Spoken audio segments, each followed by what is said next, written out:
Hello friends, today we will discuss the important topic of macroeconomics, that is fiscal policy. Fiscal policy, it is related to basically government. Government जो rules regulation अपनाती है economy में controlling के लिए, वो basically fiscal policy के ही अंदर आते हैं. फिस्कल पॉलिसी में क्या होता है? Fiscal policy is related to income and expenditure of the government. मतलब गवर्नमेंट कैसे अपने खर्चे करती है, कैसे उसकी इनकम जनरेट होती है, ये सारा हम फिस्कल पॉलिसी के अंदर पढ़ते हैं. ये फाइनेंस मिनिस्ट्री से रिलेटेड हो जाता है. आपने इससे पहले जो मेरी स्लाइड देखी होगी वो मॉनेटरी पॉलिसी से रिलेटेड था. वैसे भी गवर्नमेंट के ये दो टूल होते हैं इकोनॉमिक स्टेबिलिटी और सब चीज़ों को कंट्रोल करने के, कि वो मॉनेटरी पॉलिसी भी यूज़ करती है और फिस्कल पॉलिसी भी यूज़ करती है. फिस्कल पॉलिसी में फुली गवर्नमेंट का रोल आ जाता है.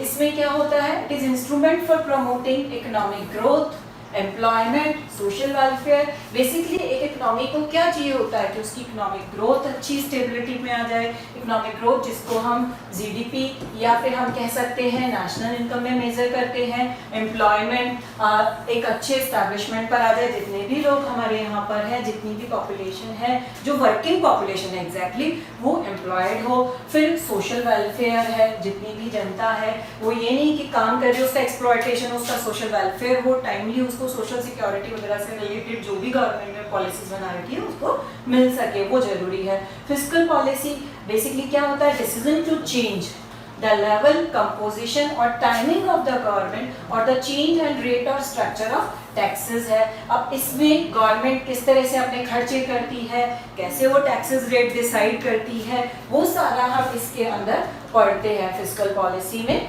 नेक्स्ट जो मैं आपको इसके ऑब्जेक्टिव एक बार क्लियर करना चाहूँगी. वैसे तो मॉनेटरी पॉलिसी के जो ऑब्जेक्टिव होते हैं लाइक वही इसके ऑब्जेक्टिव होते हैं, क्योंकि दोनों ही एक इकोनॉमी के लिए वर्क करते हैं. क्योंकि गवर्नमेंट और जो बैंकिंग होता है वो पूरी इकोनॉमी को कंट्रोल करता है. तो एक तरफ मॉनेटरी पॉलिसी वर्क करती है और एक तरफ फिस्कल पॉलिसी, लेकिन ऑब्जेक्टिव दोनों के वही होते हैं ऑलमोस्ट. तो देखो यहाँ पर एक तो है प्राइस स्टेबिलिटी, क्योंकि प्राइस अगर स्टेबल होगी तो इन्फ्लेशन की प्रॉब्लम इकोनॉमी में जनरेट नहीं हो पाएगी. तो प्राइस स्टेबिलिटी जरूरी है, नहीं कि प्राइस बहुत ज़्यादा बढ़ जाए. प्राइस स्टेबल फॉर्म में होनी चाहिए.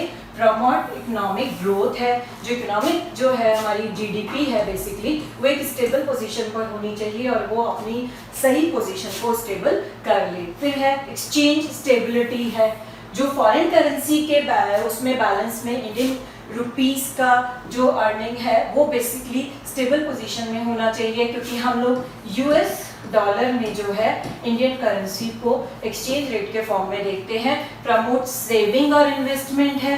सेविंग्स अगर इकोनॉमी में बढ़ती है तो उसी से ही इन्वेस्टमेंट को प्रमोशन मिलता है, क्योंकि सेविंग नहीं होगी तो इन्वेस्टमेंट कहाँ से होगा, वो भी इकोनॉमी का एक बहुत बड़ा पार्ट है. फिर हम बात करना चाहेंगे ट्रेड साइकिल की. ट्रेड साइकिल जैसे मैंने आपको मॉनेटरी पॉलिसी में बताया था, इस तरह के फ्लक्चुएशन होते हैं.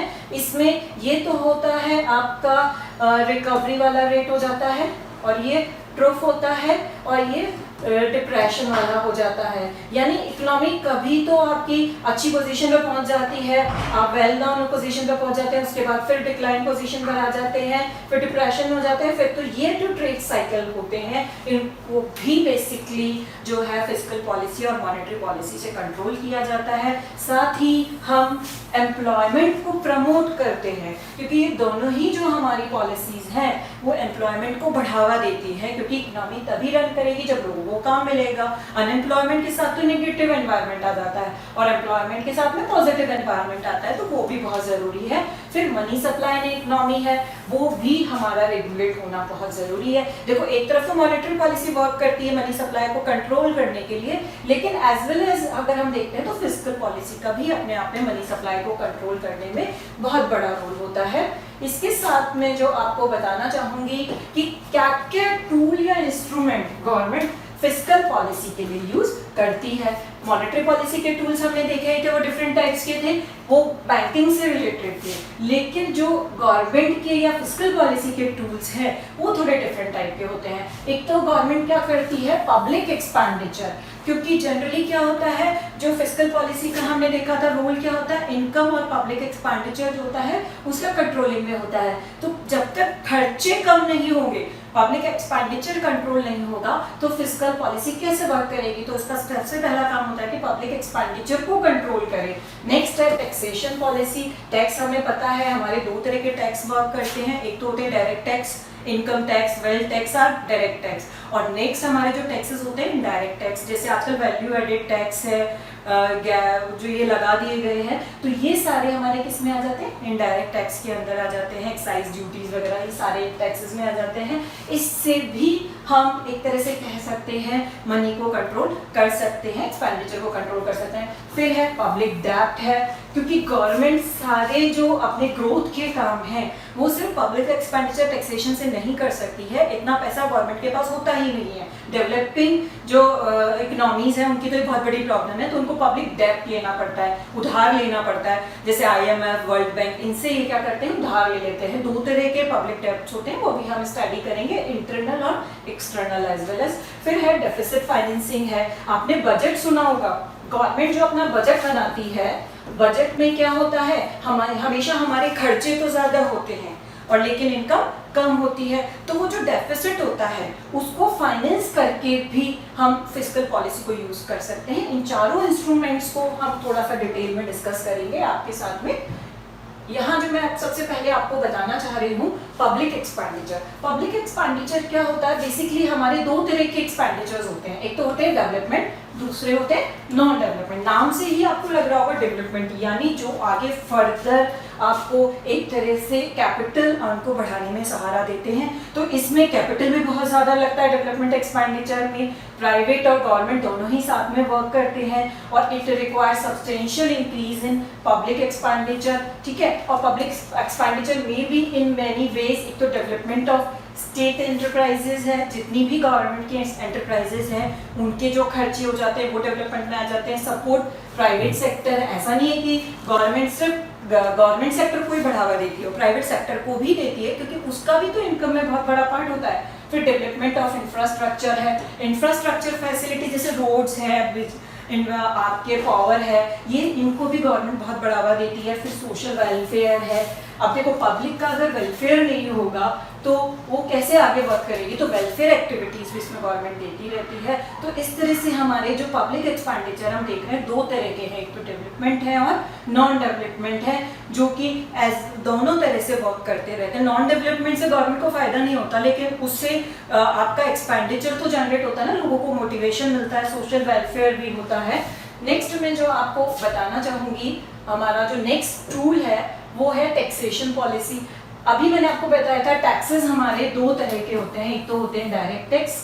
डायरेक्ट टैक्स वो किस किस फॉर्म में हो सकता है, इनकम टैक्स, जो कि गवर्नमेंट क्या करती है, इनकम के अकॉर्डिंग आपका टैक्स लगा देती है परसेंटेज बेस पर। फिर वेल्थ टैक्स है, अगर किसी की वेल्थ है तो उस पर भी टैक्स लगता है। इसके अलावा इनडायरेक्ट टैक्स होते हैं, एक्साइज ड्यूटी, कस्टम ड्यूटीज जो एक्सपोर्ट इंपोर्ट पे लगते हैं, तो ये सारे हो जाते हैं। वैट है, वैल्यू एडेड टैक्स है। तो टैक्सेस का भी एक बहुत बड़ा रोल होता है हमारा फिस्कल पॉलिसी में। Indirect tax are not progressive. अब एक ये देखने वाली बात है कि जो डायरेक्ट टैक्स होता है वो प्रोग्रेसिव टैक्स होता है। प्रोग्रेसिव टैक्स का मतलब हो गया, मान लीजिए किसी की इनकम कम है तो हम उस पर कम टैक्स लगाती है गवर्नमेंट। जैसे गवर्नमेंट ने स्लैब बांध रखे हैं ना डायरेक्ट टैक्स में कि इनकम के अकॉर्डिंग उन पे टैक्स लगाए जाते हैं। अगर किसी की इनकम ज़्यादा है तो उस पर ज़्यादा टैक्स लगाती है, तो वो प्रोग्रेसिव टैक्स है। लेकिन इनडायरेक्ट टैक्स में ये सक्सेस नहीं होता, तो उसमें गवर्नमेंट यूज़ नहीं करती है। तो कुल मिलाकर हम कह सकते हैं the main objective of taxation policies. अब टैक्सेस से क्या फायदा गवर्नमेंट को हो सकता है, एक तो देखो सेविंग्स बढ़ती है, सेविंग्स यहाँ पर हमारी ज़्यादा हो जाती है। फिर इसके साथ साथ सेविंग के साथ साथ हमारा क्या बढ़ जाता है, इन्वेस्टमेंट बढ़ता है, क्योंकि सेविंग बढ़ेगी तो इन्वेस्टमेंट बढ़ेगा। साथ ही मोबिलाइजेशन ऑफ रिसोर्सेज है, रिसोर्सेज एक जगह से दूसरी जगह इजीली मोबिलाइज हो जा सकते हैं क्योंकि टैक्सेस होती है, तो उनसे बढ़ावा मिलता है to bring equality of income and wealth. अब इसमें क्या होता है, मान लो एक पुअर फैमिली से है और एक रिच फैमिली से है, अगर रिच फैमिली पे गवर्नमेंट टैक्स लगाती है, तो उससे क्या होता है, इसको सब्सिडीज के रूप में जो पुअर फैमिली है उसको पैसा प्रोवाइड करा देती है, तो इनको क्या करती है, वो इक्वल लाने की कोशिश करती है, तो वो भी एक फायदा हो जाता है टैक्सेशन से, क्योंकि गरीबों के लिए जो राशनिंग वगैरह में चीजें मिलती है वो सब क्या करती है, सब्सिडाइज रेट पर गवर्नमेंट प्रोवाइड करने की कोशिश करती है। इसके बाद मैं आपको बताना चाहूंगी नेक्स्ट टूल जो है मेरा पब्लिक डेब्ट है। पब्लिक डेब्ट में क्या होता है, अब गवर्नमेंट क्या है, अपने सारे फंड्स जो है वो सिर्फ उनके थ्रू नहीं कर सकती, पब्लिक एक्सपेंडिचर, उसको एक तरह से पब्लिक डेब्ट भी लेना पड़ता है। No government can mobilise so much fund by the way of taxes alone, और उसके लिए उसको क्या करना पड़ता है, गवर्नमेंट को दो तरह के डेब्ट मैंने आपको बताया था, एक तो होते हैं इंटरनल, जैसे आरबीआई से उधार ले लिया, गवर्नमेंट ही लेती है उसे, मैंने आपको बताया था अगर गवर्नमेंट को जरूरत पड़ती है उधार की तो वो कहाँ जाती है, सिंपल जनरल बैंकिंग के पास नहीं जाती है, वो किसके पास जाती है, आरबीआई के पास जाती है। फिर है एक्सटर्नल डेब्ट, इसमें ये आईएमएफ, इंटरनेशनल मॉनेटरी फंड, आपने नाम सुना होगा, जो भी इंटरनेशनल एजेंसी होती है, वर्ल्ड बैंक, इससे उधार ले सकते हैं। इसके अलावा कंट्रीज से भी उधार ले सकते हैं, तो वो भी एक इसका पार्ट हो जाता है फिस्कल पॉलिसी के टूल्स का। नेक्स्ट जो मैं आपको बताना चाहूंगी डेफिसिट फाइनेंसिंग, इसके लिए हमें थोड़ा सा बजट को एक बार क्लियर करना होगा। बजट क्या होते हैं, एक्सपेंडिचर और रिसिप्ट्स का एक तरह से मिला जुला पार्ट होता है। डेफिसिट फाइनेंसिंग बताता है फाइनेंसिंग द बजटरी डेफिसिट। अब बजट हमारे जो होते हैं उनमें जो डेफिसिट होता है उसको मीट आउट करने के लिए, यानी उसको जो एक्सपेंडिचर अगर हमारे ज्यादा है रिसिप्ट से तो क्या होता है, डेफिसिट होता है, इसको मीट आउट करने के लिए ही डेफिसिट फाइनेंसिंग किया जाता है। जो गैप है एक्सपेंडिचर रिसिप्ट का उसको मीट आउट करने के लिए लिया जाता है, तो इसके लिए taking loan from Reserve Bank of India by the government to meet out the budgetary deficit. अब इसके लिए गवर्नमेंट क्या करती है, आरबीआई से उधार लेती है, जिससे कि जो उसका जो गैप है वो कम हो सके। Reserve bank gives loan by issuing new currency notes. अब रिजर्व बैंक कैसे देता है, वो न्यू करेंसी इशू करता है। डेफिसिट फाइनेंसिंग के लिए भी कई बार रिजर्व बैंक को करेंसी इशू करनी पड़ती है, तो वो भी एक हो जाता है। So deficit financing should be kept low as it's lend to price rise in economy में। तो इसके कारण भी कभी कभी प्राइस राइज होता है, क्योंकि मनी तो मार्केट में आ गया ना, मनी फ्लो तो हो गया, सप्लाई ऑफ मनी उनको बढ़ाना पड़ गया, तो वो हो जाता है। Thus, due to deficit financing, necessary fund are made available for economic growth, and on the other, inflation of the country increases. अब इससे क्या होता है, डेफिसिट फाइनेंसिंग से भी क्या होता है, मनी सप्लाई मार्केट में आता है, प्राइसेस राइज हो जाते हैं, और वो भी क्या होता है, इन्फ्लेशन का पार्ट अपने आप में ले लेता है। इसके अलावा कुछ करंट फैक्ट्स मैं आपको अभी बताना चाहूंगी। हमें पता है कि अभी कोविड का टाइम चल रहा है, कोविड से बहुत ज़्यादा इकोनॉमी को बहुत नुकसान हुआ है, तो lead to a huge impact on business और इकोनॉमिक वर्ल्ड वाइड। हमें पता है इससे बिजनेस पर और पूरी इकोनॉमी पर और वर्ल्ड इकोनॉमी पर बहुत ज़्यादा नुकसान हुआ है। तो इसके लिए हमारे जो प्रेजेंट जो फाइनेंस मिनिस्टर हैं निर्मला सीतारमन मैम, उन्होंने अभी अनाउंस किए हैं ₹1.7 lakh crore welfare for the poor people and below poverty line. जो हमारे जो गरीब लोग हैं उनके लिए उन्होंने फंड दिया है, क्योंकि हमने देखा था दिहाड़ी मजदूर वगैरह बहुत परेशान हो रहे थे,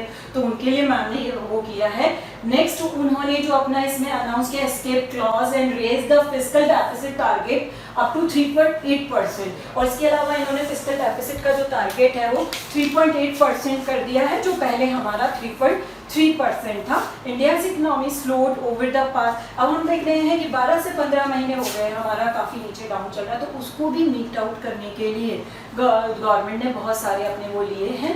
ये बहुत बड़ा पार्ट हो जाता है फिस्कल पॉलिसी का। नेक्स्ट मैं आपको इसके कुछ लिमिटेशंस बताना चाहूँगी, क्योंकि हर जैसे हमने मॉनेटरी पॉलिसी में लिमिटेशंस देखे थे, वैसे इसके भी लिमिटेशन है। एक तो एक्यूरेट फॉरकास्टिंग करना कि फ्यूचर क्या होगा, ये बताना बड़ा मुश्किल हो जाता है फिस्कल पॉलिसी में, क्योंकि फॉरकास्टिंग में हम फ्यूचर को देखते हैं तो वो फिस्कल पॉलिसी से पूरी तरह से नहीं हो पाता है।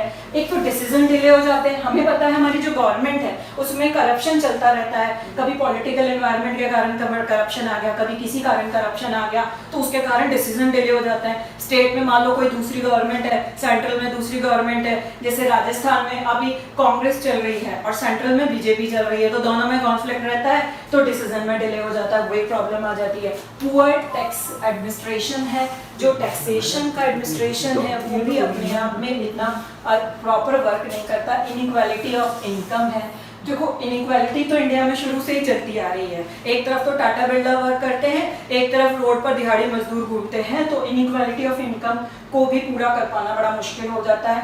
फेलियर इन पब्लिक सेक्टर है, बहुत सारी जो पब्लिक सेक्टर यूनिट्स हैं, आपने नाम भी सुना होगा, वो लोग डिसइन्वेस्टमेंट में चले गए हैं, बहुत सारी प्रॉब्लम्स आ रही हैं, तो वो भी हमारे यहाँ आएंगे। मेरी स्लाइड को प्लीज़ लाइक एंड शेयर जरूर कीजिएगा, बहुत इंपॉर्टेंट स्लाइड है। Thank you.